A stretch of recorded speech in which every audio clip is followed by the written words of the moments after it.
welcome. Good afternoon. I just thought it would be a good opportunity to be available and talk about a couple of things.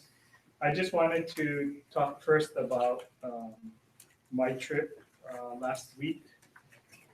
It was first off to New York, where we were presenting to the rating agencies at Fitch, Moody's, and Standards and Poor's, and we are pushing for a rating upgrade. So this trip was a little different in the sense that we were committed to make a proposal for them to upgrade our ratings. We do expect to hear from them later this week on our success or not. But we spent more than 6 hours in front of the rating committees. Um, just talking to the team, which included people from BNF and DBID, Eugene Tian, that pretty much was unusual. It was unusual for us to be before the committees for more than 2 hours each. And we'll see what happens, but we're hopeful. We believe that we presented a strong case on why the rating should be upgraded. And we can actually provide a copy of the presentations that we made to the rating agencies. We do expect as part of this next bond issue to refinance a number of bonds. Uh, we expect to save between 25 and 30 million, depending on the actual interest rates that we receive. And again, if we are successful in the rating upgrade, then we expect that the interest rate would be even lower. After New York, I went on to the National Governors Association conference in Washington, D.C., beginning on Friday. Had the honor of participating in a number of meetings. I still think the best meeting of the conference is the opportunity for Democratic governors to meet with President Obama and a number of his key cabinet members. And I definitely re-emphasize with the president that 2016 is a special year for Hawaii. Personally invited him to participate in the International Union International Union for Conservation of Nature World Conservation Congress will be convening in Hawaii. The first time any state in the United States has hosted the Congress. And I had pitched to the president that it's a perfect opportunity to talk about his initiatives in conservation, resiliency, and sustainability, as I think the president has truly been very aggressive in those areas. I also personally invited the president to participate in the 75th anniversary of the attack on Pearl Harbor, which will be later on this year. Again, I believe that it will be a truly remarkable event, not only for honoring the survivors, but more importantly, to talk about reconciliation and about how we can all work together for world peace moving forward. Also had the opportunity as part of the conference meeting with key cabinet members, secretary or administrator of the Environmental Protection Agency, again, able to continue my conversation with the administrator about how our commitment to 100% renewable for energy generation really puts us in a different place, and how the state is seeking flexibility on implementation of the mercury and air toxic substance guidelines that govern our facilities, making a pitch that we can do better than what other states are doing if we can focus our efforts on 100% renewable and not get sidetracked to making investments for bridge and other fossil fuel substitutes. And she definitely was open to continue that dialogue. Also met with HUD on homelessness and Assistant Secretary Julian Castro has been a very strong supporter. I think you saw the announcement of Hawaii receiving a grant to really look at combining federal programs of Medicaid and homelessness to really deliver services into our public housing.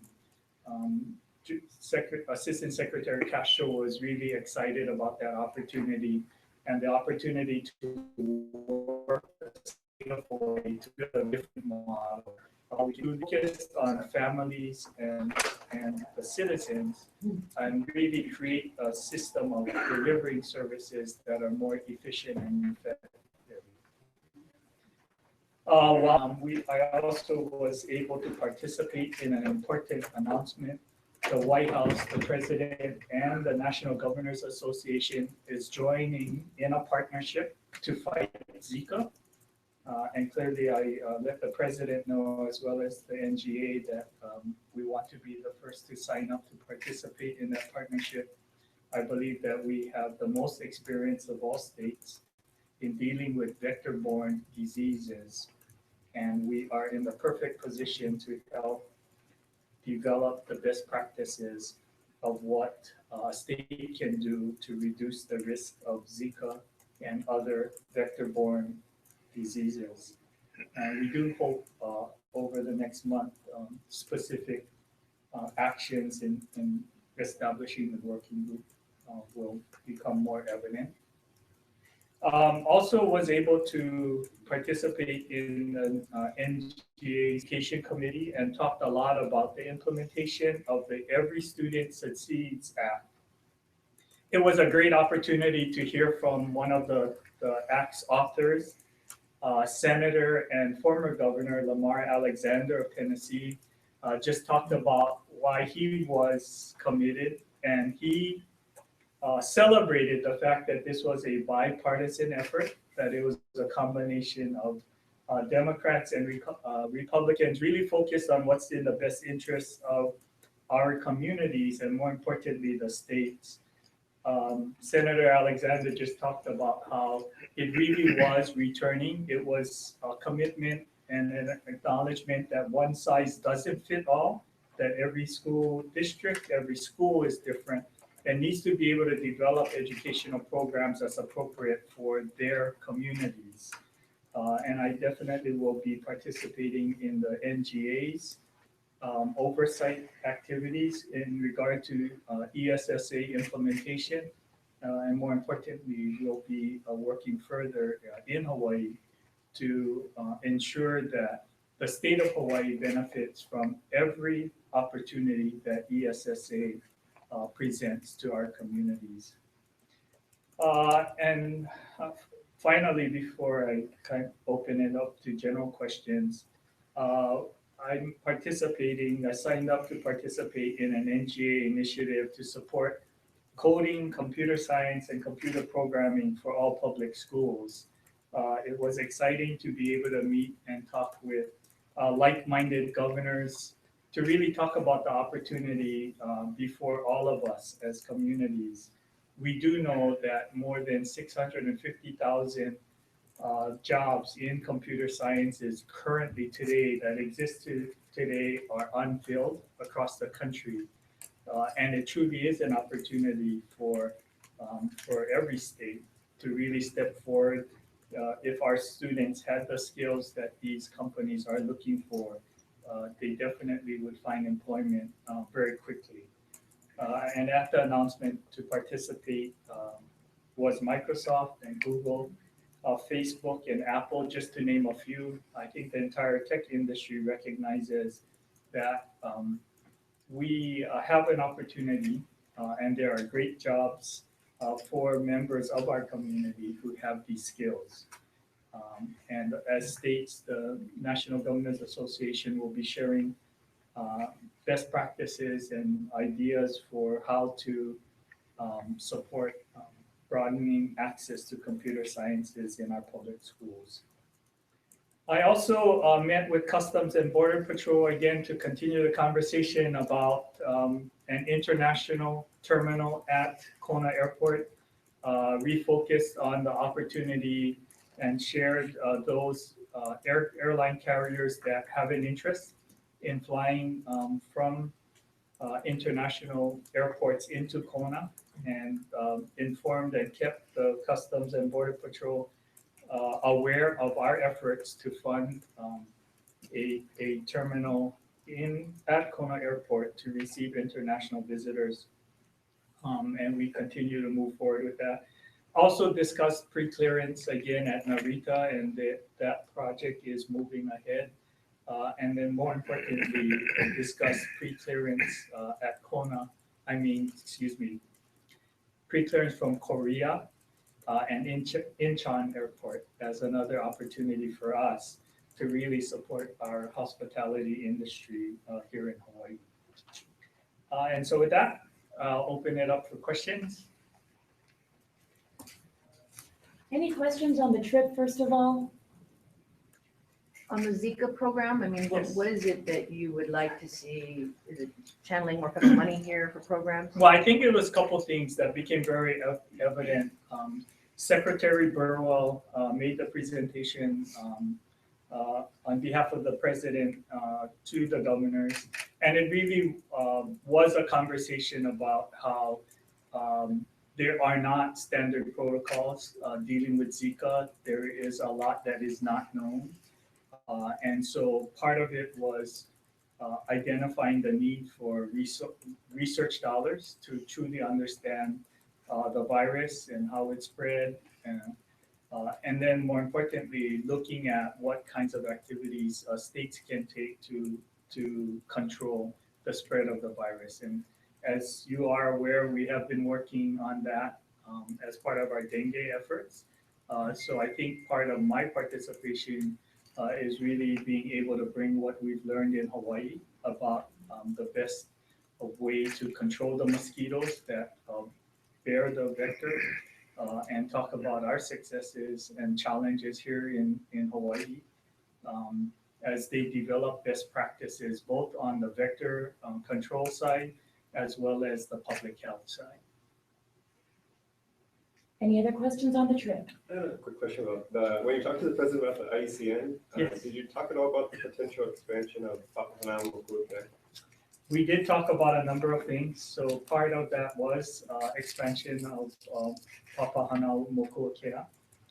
And I have to tell you that Secretary Jewell has that down very well. So we did talk about that. We talked about a number of things, talked about the state's commitment to 100% renewable. We discussed the possibility of a Pacific agreement of Pacific nations, of how the Pacific nations can respond to global warming. And as you all know, there are no other communities on the planet that has more concern with climate change and global warming and sea level rise than the Pacific Island nations. So it was the opportunity to do all of those things. Any more trip questions? In regards to the international terminal at Kona, what steps specifically need to happen to make that a reality? And does Customs and Border Patrol have some sort of clearance or sale? They do have a couple of things that we've been working with them. And in fact, we have a workshop scheduled for March 21st and 22nd, I believe, or 22nd and 23rd, that we are hosting here in the state that will include Guam and American Samoa to talk about what is required as part of the customs processes. We'll talk specifically about what we're doing or planning to do at Kona International Airport. But so that's so a couple things, that's the next step at Kona. It really is to develop the specific plans for that international facility. And we have been engaged with Customs and Border Patrol. They've agreed to be a consultant as we develop the specific requirements. Just meeting with Assistant Secretary McLean, they are also looking at how they can streamline the process. They see a lot of value in the automated terminals that we are in the process of installing at Honolulu International Airport. And their experience is that it has improved throughput of existing facilities by as much as 25%. So it's a combination of making a reassessment of what the physical layout of a modern international airport would look like, utilizing those kinds of things like automated terminals and others that would actually reduce the cost and increase the throughput of using existing staff. So we are working with Customs to finalize the design. We are seeking $50 million from the legislature to establish that terminal because we do believe if we were to fund it through the normal fees, it would become cost prohibitive for Kona to operate competitively as a terminal. And then once we can get that, I did make the request that we seek that we get interim approval of the existing temporary facility that is established and operated at Kona for a period of time.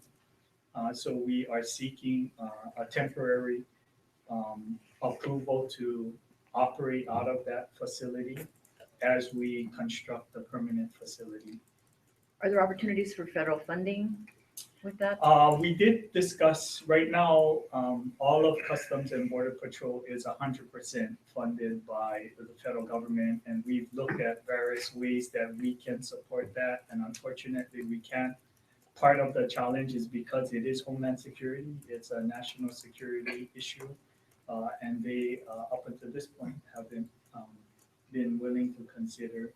We've had some allowances made to be able to pay for overtime and some other ancillary costs, but the core funding and core positions have to be funded through Customs and Border Patrol. Okay, ready for general questions? You talked about renewable energy, Governor. I know I think we're winding up the next era hearings at the PUC. What are your thoughts on Hawaiian Electric's decision to pull the plug on the solar and renewable energy projects? Find out more about that. I mean, clearly, these renewable energy projects are critical to move forward on our commitment to 100% of the energy generation from renewable sources. So we are in the process of getting more information from the company about what led to this decision to stop the project. Do you think it's feasible that can be reversed at all? Or? Don't know, we'll find out soon. Governor, this past weekend, we had a second partial collapse of Kamehameha Highway in Ka'ava this month. What has the DOT told you about short-term repairs, midterm repairs, long-term outlook for the area? What sort of mitigation can be done against sea level rise? Well, a couple of things. Certainly, I did on a different stretch of road authorize an emergency approval to get the road repaired. Obviously, my understanding is that it's a different section of the road that has collapsed. But I do think that, and we have seen and we know for a number of years, unfortunately, most of our highways run along the coast and are susceptible to sea level rise and global warming, climate change. As you may be aware, we did authorize a position to look at all of state and county government in how we need to change all of our regulations, setbacks in light of climate change and global warming, and that interagency group is meeting and talking about those kinds of things. What do we do? What should the setback be based on what we know about global warming and sea level rise? I think the challenge is how do we get from where we want to be, how do we get from where we are today with all the highways along the coast to where we want to be with some reasonable setback that would protect those assets. And I think on a long-term It's really about what do we do with those roadways, what activities, what projects can we put in place today to improve the resiliency of those assets? I mean, I think that that's something we're all working through. And specifically, have they rolled out a game plan for you as far as short term, or is it just continual I have repair and not patch? been briefed on that at this point in time. What about long-term? You talked about long-term a little bit. Have these recent incidents expedited that process? Well, I do think it is about what is an appropriate setback. You know, I think part of the challenge will be is that, like I said, all the roadways are right on the coastline, and as you know, many of our communities are developed right on that coastline.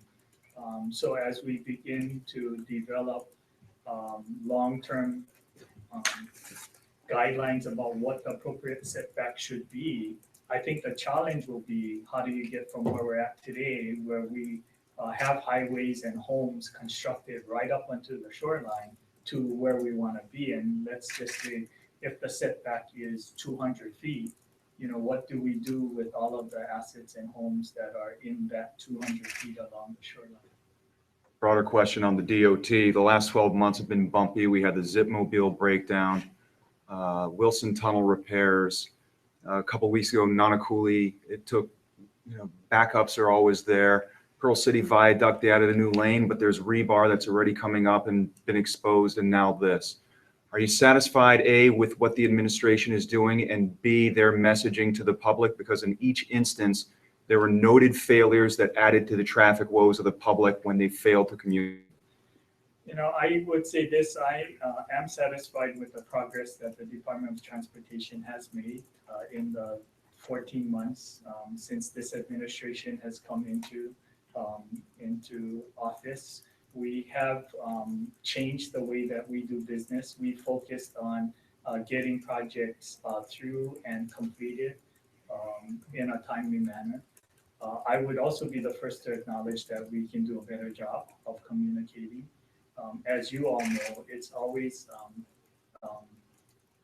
a catch-22 situation when we seek additional communications positions from the legislature.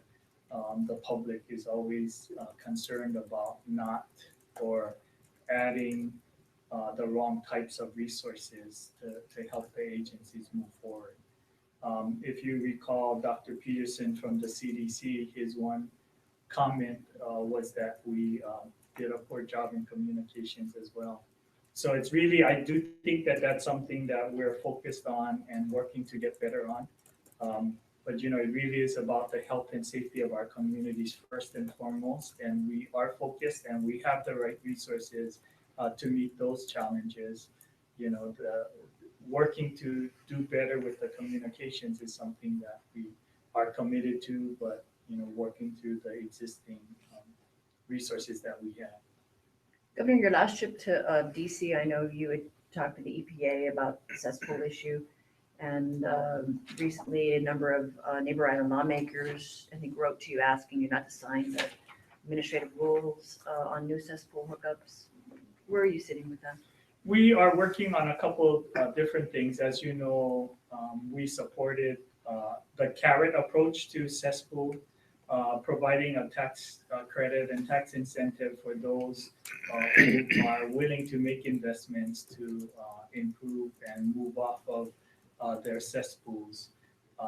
You know, at the same time, we definitely have to issue rules as required by the EPA on reducing the number of cesspools, especially those over important water assets.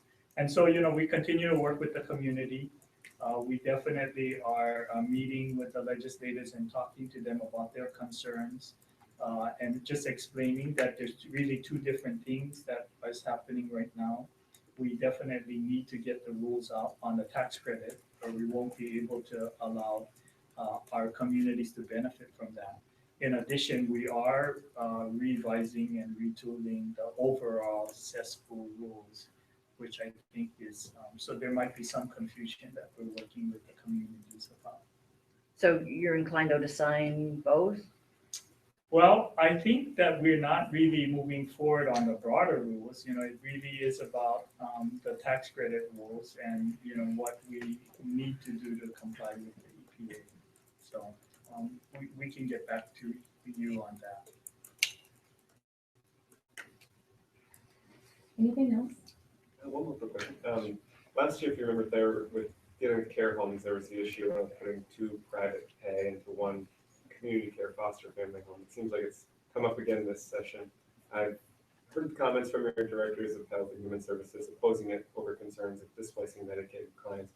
I was interested in your personal thoughts on it. No, I agree. We have an established process of facilities, and that there are many options for our residents to pursue in terms of meeting their care needs. There are facilities today that would allow a couple on private pay to be residents there, and they certainly can pursue those opportunities. And there are specific other facilities that don't allow to private pay people to be residents, and there's a reason for that. We are trying to manage access, and more importantly, we're trying to ensure that we can find spaces for Medicaid eligible patients through our system.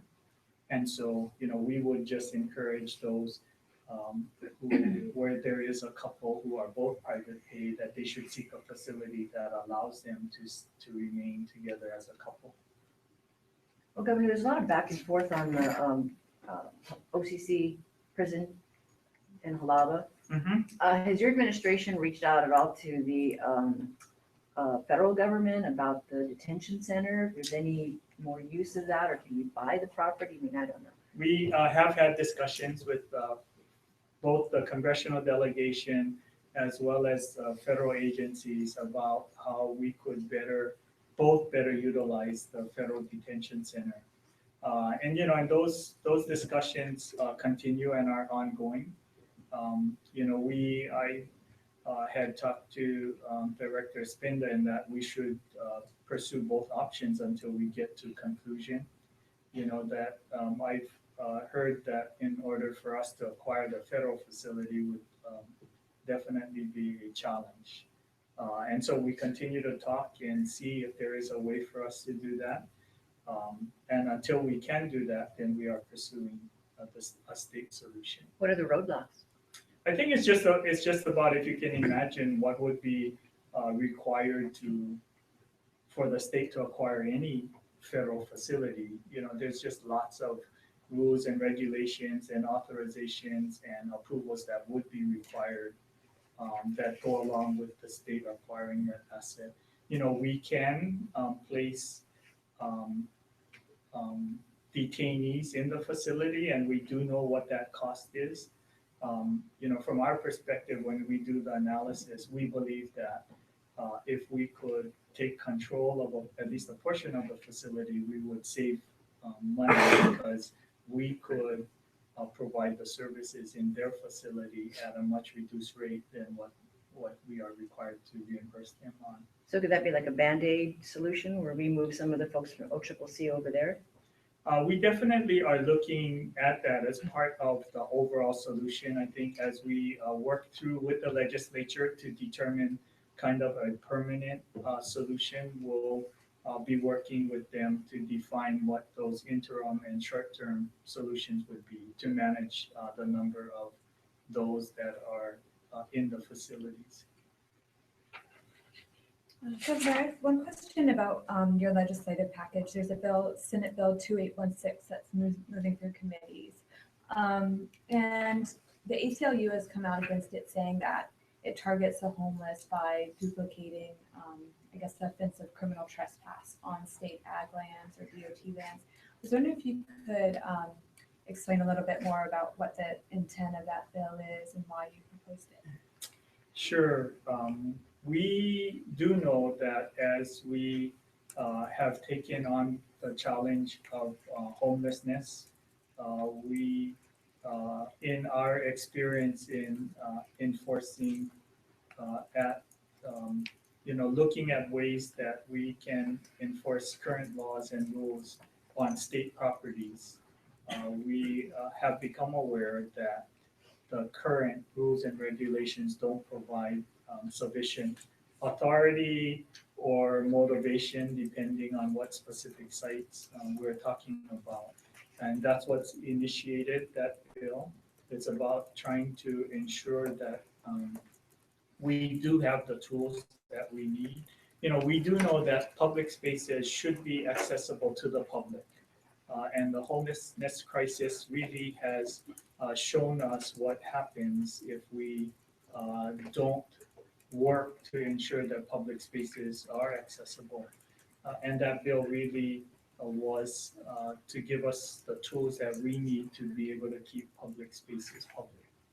Were there any specific locations that you are concerned No, about? we are just trying to create a broader framework. We do know that enforcement on state lands, whether it be Department of Transportation, Department of Education, public libraries, parks, we do know that homelessness has appeared in virtually every community.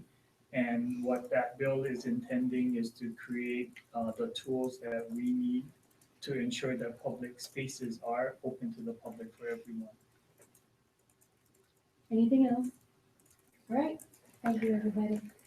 Thank you. Have a great day.